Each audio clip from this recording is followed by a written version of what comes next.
kitchen is filled with broken and useless appliances. It's leaky, it's drippy. We need a facelift. So we're gonna get creative and make it functional. I see a new wall oven, not this relic, right in there. And in just 2 weeks, we're gonna add more space, reface the cabinets, and put together an amazing built-in double oven. It makes you want to cook. You won't want to miss this. As a carpenter and electrician, I've seen it all. The face of the drawer continues to just fall off. But when things go wrong, This is what happens. that's when they call me. I'm Mark Bartolomeo, and this is Kitchen Impossible.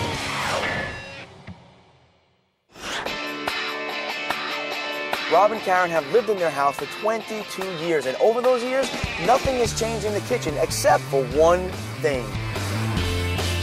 We always knew the kitchen needed work, and then the oven broke. They don't even make parts for this oven, they don't make this size oven, and basically, tough luck. They've already bought their dream double oven, but have nowhere to put it since the broken ones are built in. And the cabinets are in really pretty good shape, although they're incredibly ugly. So the question was, what do we rip out? Where do we put the oven? And it's been sitting there for 9 months in the corner. There's a lot of clutter. There's a lot of inefficiency. So we'd like to get not only an updated, wonderful kitchen visually, but one that is much more practical and functional. You really think you need a full renovation? Are you looking to tear this all out and redo it? Or can we, go about refacing the cabinets? We're up for anything. We know that they're in good shape, and that was part of our problem, is we didn't know if we should rip them out or not. So refacing sounds like a great option to us. I love this brick wall, this arch, absolutely beautiful. Love that. I actually see that wall oven in this area right here. That would be cool. We didn't think about that. No. Here's what I'm thinking. Let's get into a plan right now. Okay. First, we'll open up the wall with a pass-through. Then, add a new bar area with a mini fridge and a wine fridge. We'll also remove the existing peninsula, giving more room for cabinets, which we'll be refacing, along with the existing ones. On the other side of the room, we'll install additional new cabinets, all built around the new double oven. Then we'll install beautiful granite countertops and top them off with a natural stone backsplash, highlighted with metal accents. For the floor, 12 by 12 natural slate tile, and the appliances, all stainless steel. Going from Kitchen Impossible to Kitchen Fantastic. Yeah. It's demolition day, and even though we're keeping the cabinets intact, there's still tons to do. And it's quiet out here in the country, but I am planning on making a lot of noise.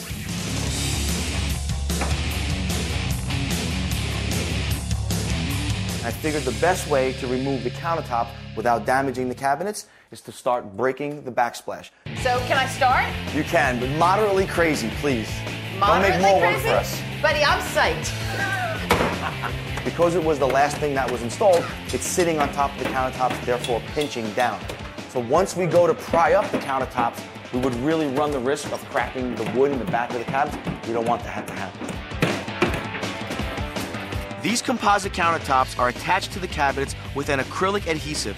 So, once we remove the backsplash, it's a matter of applying even, steady pressure, and the countertops will come up without much effort. This cabinet is sitting on top of the countertop, so Right. it's doing some sort of pinching. So I'm going to use the saw and just cut it right across here. Okay. And that'll leave this piece. How do you know that you're not going to cut through the cabinets? I only set the depth of the saw blade to just reach the bottom of the countertop. Okay.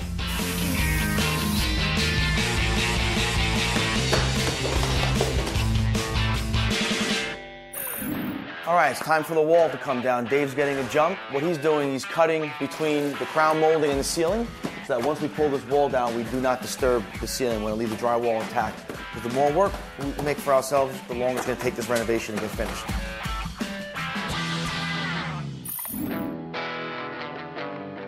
So Karen, Rob, we're joined by Robin, who is the owner of his own kitchen and remodeling company. So we brought him in to reface and resurface your cabinets because they're in great shape. In this case here, there was an old peninsula that was removed. Now we had to add 2 new cabinets to take the place of that. They will be refaced along with the other cabinets so that when we're done, it'll be a unified look. It'll look like it was that way all the time. Okay, well, with no further ado, this is the face of your new Oh, how cabinet pretty. doors. Gorgeous. Pretty warm color. Yeah. Isn't that? What is this finish called? That's a Cherry Harvest Gold. Refacing is a process that requires a few steps over a few days. It's useful when there are budget concerns and when you have structurally sound cabinets like we do, and you really don't want to completely remove them. So refacing not only saves you time, but it's also about 1/3 the cost of brand new cabinets. The three of us now are going to wipe down the cabinet faces. Right, you're going to take off the old polish and waxes, and then they'll be lightly sanded, and then we put an adhesive on. Right, cool. We're using lacquer thinner to wipe down the cabinets. This will help the veneer stick to the cabinet's surface effectively. See this? Oh my goodness. This is the wax and the grease and the buildup. Well, it's been here a long time. Yeah. I mean, you can consider this giving the cabinet faces a facial. Feel this little recess here? Come feel this. All cabinets are built this way. So what they need to do is they just put a piece of 1/4-inch plywood in as a filler. Right. And then that makes it even. Yes, right. And then they'll put a new skin right over that. Oh, great. Okay. The next step in the refacing process is to sand down the cabinet frame to remove the glossy finish. Then, a quick wipe down to remove any excess dust and debris. Tomorrow, the crew will come back in, they'll apply the contact cement, then they'll put the new finished veneers on. It's going to look so beautiful. Right. Took And away 30 years, just like that. I was going to say, and it won't be dated anymore. Right. Next on Kitchen Impossible, I'll show you a cool feature to cabinet doors. They're fully hidden. And the new oven finally gets a home Unbelievable. when we return. The next day, we kept the renovation moving along. We built up the floor where the closet was removed. Then a knee wall was built in between the kitchen and the den. The electrical roughing was completed as well as the removal of the old refrigerator. The refacing process is also coming along. We spread a coat of adhesive and then began applying the veneer to the cabinet frame surfaces. We even modified the area where the old oven used to be by adding shelves to accommodate a TV and microwave. We've got a full schedule ahead of us today. We're going to be setting an island to get it ready for countertop templating, continuing work on the cabinet reface, and we're going to start by working on the subfloor, installing these cement boards. So the first piece we're going to lay is going to start from here and work its way back. Okay. We'll have to start off by making 2 cuts and seams. We can go right into your existing door threshold.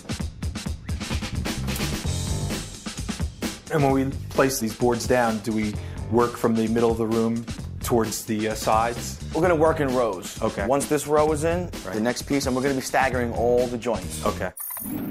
So we're going to be using this high-speed grinder with a masonry cutting wheel, and that's going to cut out this piece here. When it's cut, cement board is very brittle and produces tons of dust. So make sure you make your cuts outside and wear a dust mask. All right, so this is cut. This will fit in place. We're going to lay this down, and then we're going to measure for the second and third piece, cut them. Once we get that prepped, then we're going to mix and spread the glue, Okay. and then secure these. Okay, these are our weapons. This is what we're going to be using to spread the mortar. This is a notch trowel. Take it out, just put on an even coat with the flat side, and you flip it around, and then you drag the notches across the mortar, and it pulls all the excess, leaving just what we need.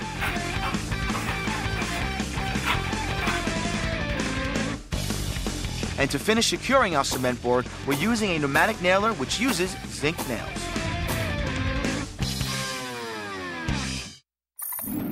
In come your island cabinets. There's a total of 3. This is the center one here that the cooktop is going to be situated in. Okay. There's an additional cabinet over that way, and then a smaller one on this side. Wow. Very nice. Beautiful. Okay, we have the 3 cabinets aligned. The most important thing to do is to make sure that the faces line up evenly. And to do that, you just do a little finger test, and Dave has here vice grips. Now let me show you a little trick. Take a razor blade, you score that, you crack it, it disappears. Perfect. With the island assembled, it's now time for the template to be made for the new granite countertops. So here I am standing at the base of this beautiful maple tree. Isn't it amazing to think that this almost paper-thin piece of wood came from a tree like this. Let me paint you a picture. You haven't